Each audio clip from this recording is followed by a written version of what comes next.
ஜோதிடத்தை விரும்பும் அன்பு ரசிகர்களுக்கு என்னுடைய பணிவான வணக்கம். நாம் இந்த பதிவில் பார்க்கவிருப்பது இந்த வார ராசி பலன்கள்.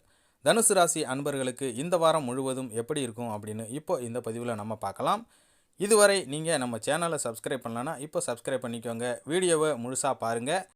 திருவண்ணாமலையில் வீற்றிருக்கும் அண்ணாமலையாரை உங்களுக்கு பிடிக்கும் அப்படின்னா நம்ம சேனலை ஒரு லைக் பண்ணிக்கோங்க. பிப்ரவரி மாதத்தின் 3வது வாரத்தில் திருக்கணித பஞ்சாங்கப்படி நவ கிரகங்களின் சஞ்சாரத்தை பார்த்தால் சூரியன் கும்பம் ராசியில் அமர்ந்திருக்கிறார், செவ்வாய் மகர வீட்டில் அமர்ந்திருக்கிறார், புதன் மகர ராசியில் இருக்கிறார், 19ஆம் தேதி கும்பத்திற்கு இடம்பெயர்கிறார். மேசத்தில் குரு சஞ்சரிக்கிறார், சுக்கிரன் மகர ராசியில் சஞ்சாரம் செய்கிறார், கும்பத்தில் சனி, மீனத்தில் ராகு, கன்னியில் கேது என கிரகங்கள் சஞ்சரிக்கின்றன.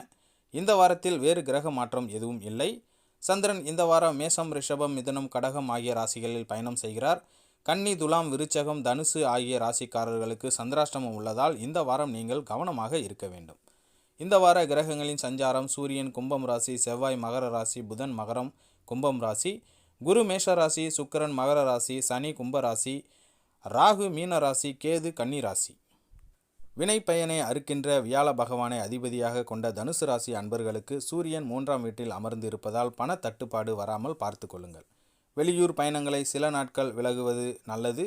சந்திரன் தொழிலுக்கு நன்மையை தருவார். வசீகரமான பேச்சால் வாடிக்கையாளர்களை பெருக்குவீர்கள். செவ்வாய் 2ஆம் வீட்டில் இருப்பதால் எதிர்பாராத வகையில் வருந்தத்தக்க நிகழ்ச்சிகள் நடக்கலாம். குடும்பத்தில் பிடிவாதத்தை காட்டாதீர்கள். புதன் 2 மற்றும் 3ஆம் இடத்தில் இருப்பதால் துணிந்து எந்த காரியமும் செய்வீர்கள். காதலில் வெற்றி ஏற்படும். லாட்டரி பந்தயங்கள் சாதகமாக இருக்காது. சற்று கவனமாக இருக்க வேண்டும். குரு பகவான் 5ஆம் இடத்தில் இருப்பதால் மனம் அலைபாய்ந்து கொண்டிருக்கும். மேலதிகாரிகள் அரசாக நடப்பார்கள்.